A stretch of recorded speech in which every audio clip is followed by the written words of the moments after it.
Auto కోసం అప్పులు తీర్చలేక తిప్పలు వచ్చాయండి చిక్కులు రాలేదండి చెక్కులు.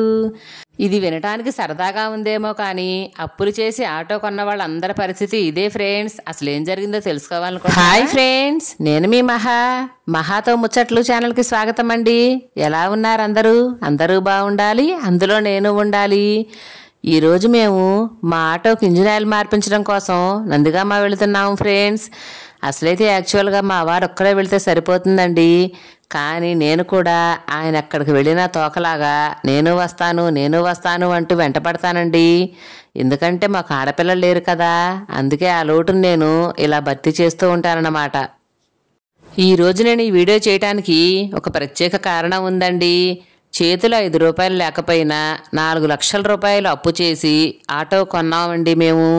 అలా ఎందుకు కొనవలసి వచ్చింది? అంతకుముందు మా వారు ఏం పని చేసేవాడు, మరి ఇప్పుడు ఆటో ఎలా నడుస్తుంది, అసలు ఇంత అప్పు ఇప్పుడు ఎలా తీర్చుతున్నారు? ఈ విషయాలన్నీ ఈరోజు మీతో షేర్ చేసుకోవాలనుకుంటున్నాను ఫ్రెండ్స్. మరి వీడియోలోకి వెళ్ళిపోదామా? అయితే వచ్చేయండి. మరి మేమందరం కాదు మనమందరం రైతు బిడ్డలమేనండి.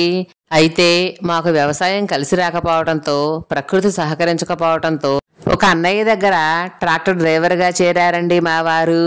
కొంతకాలానికి ఒకళ్ళ కింద ఉద్యోగం చేయడం బానిసత్వం లాగా ఉంటుంది, సొంత పని చేసుకోవటం స్వతంత్రంగా ఉంటుంది అనే ఆలోచన వచ్చింది ఆయనకి.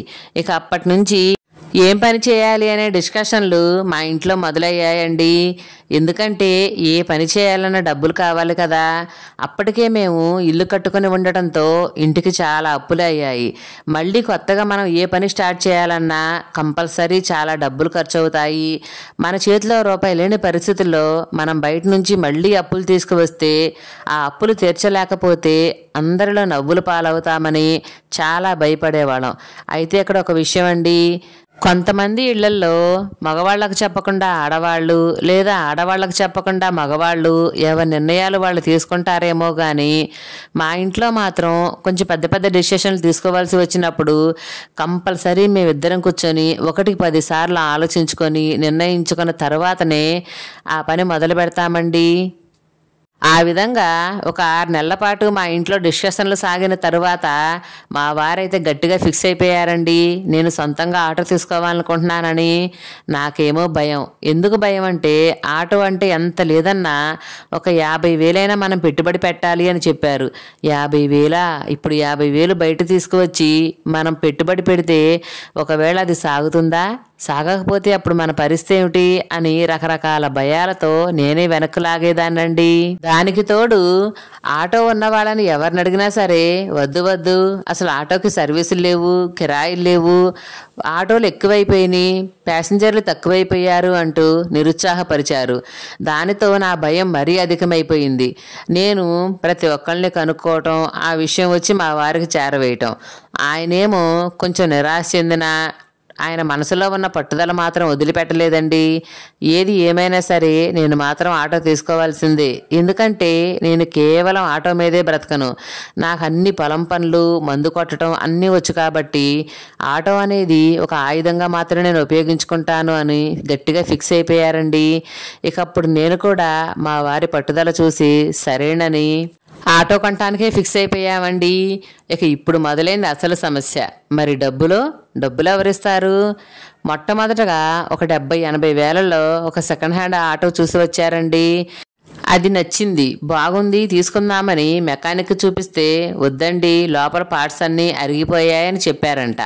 అలా 4-5 ఆటోలు చూసిన తర్వాత తెలిసిన వాళ్ళందరూ చెప్పిన సలహా ఏంటంటే, సెకండ్ హ్యాండ్ ఆటోలు కొని ఇబ్బందులు పడలేరు, అయితే అయింది సీల్ ఆటో తీసుకోమని ప్రతి ఒక్కళ్ళు సలహా ఇచ్చారు.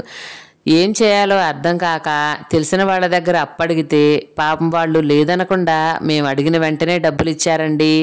అయితే అదృష్టం ఏంటంటే అదే మూమెంట్లో మాకు డ్వాక్రా వచ్చింది. ఇటు డ్వాక్రా డబ్బులు, అటు బయట అప్పు తీసుకున్న డబ్బులు అన్నీ కలిపి ఇదే షోరూంలో మేము సీల్ ఆటో తీసుకున్నామండి. ఆటో కొనేటప్పుడు నేను మా వారు ఇద్దరమే వచ్చాము ఫ్రెండ్స్ ఇక్కడికి. ఈయన చూసారా, ఈ అంకుల్ గారి పేరు అప్పారావు గారండి. ఆటో కొనేటప్పుడు మాకు చాలా అంటే చాలా హెల్ప్ చేశారు. ఈ షోరూంలో చూడండి ఎన్ని బైకులు ఉన్నాయి, ఇక్కడ ఎన్ని మోడల్స్ ఎన్ని రకాలు ఉన్నాయి కదా. ఇక్కడికి వస్తే 10,000 కట్టేన డౌన్ పేమెంటు, మిగిలింది కిస్తీల ప్రకారమైన తీర్చుకోవచ్చులే అనే ధైర్యం నాకైతే మానదండి. ఇక ఇక్కడ నుంచి కిందకి వెళితే ఇక్కడ సర్వీసింగ్ చేస్తున్నారు ఫ్రెండ్స్. ఇక్కడ మీకు విషయం చెప్పనా అండి, ఇదే రోజు మేము మార్నింగు మా వారికి నాకు చిన్న పోట్లాట జరిగింది. ఒక 2-3 రోజులైనా ఆయనతో మాట్లాడకూడదని అనుకున్నాను, కానీ ఇక్కడికి వచ్చిన తర్వాత నాకు అర్థమైందండి, మగవాళ్ళు కుటుంబం కోసం అంటే భార్యాపిల్లల కోసం ఎంత కష్టపడతారు అనేది. ఆ కష్టాన్ని చూసిన తర్వాత నా అలక ఎటు ఎగిరిపోయిందో కానీ అప్పటి నుంచి మా వారి వెనకాలే తిరుగుతూ కొబ్బరి నీళ్ళు తాగుతావా, నిమ్మరసం తాగుతావా అంటూ తెగ అడుగుతున్నానండి. మా వారు ఒక నవ్వు నవ్వి ఊరుకున్నారండి. అయితే ఇక్కడ దేవుడి దయ ఏంటంటే మేము ఆటో కొన్న తర్వాత స్కూల్ పిల్లలు కుదిరారండి. రోజు వాళ్ళని తీసుకెళ్ళటం తీసుకురావటం. ప్రతి నెల 1 తారీఖు వచ్చిందంటే 1 తారీఖు నుంచి 15వ తారీఖు లోపు చాలా టెన్షన్గా ఉంటుందండి. ఎందుకంటే ఒక పక్క డ్వాక్రా కట్టాలి, మరొక పక్క బండి కిస్తీ కట్టాలి. అయితే దేవుడి మహాకృపలో ఇంతవరకు డ్వాక్రా కానీ కిస్తీలు కానీ ఆపలేదు ఫ్రెండ్స్. మేము బండి కొని ఇంచుమించు 9 నెలలు పూర్తవుతుందండి. మరి కొత్తగా ఎవరైనా ఆటో కొనాలి అనుకునేవాళ్ళు లేదా అప్పులు చేయాలి అనుకునేవాళ్ళు అయితే వాళ్ళకి నేను ఇచ్చే సలహా ఏంటో తెలుసా, అప్పంటే భయం ఉన్నవాళ్ళు, అమ్మో తీర్చగలమా అనే ఆలోచన ఉన్నవాళ్ళు మాత్రమే అప్పు చేయండి. ఎందుకంటే ఆ భయం ఉన్నవాళ్ళు మాత్రమే ఏదో రకంగా వాటిని తీర్చగలుగుతారు. ఇది ఫ్రెండ్స్ మా ఆటో జర్నీ. నచ్చిందా?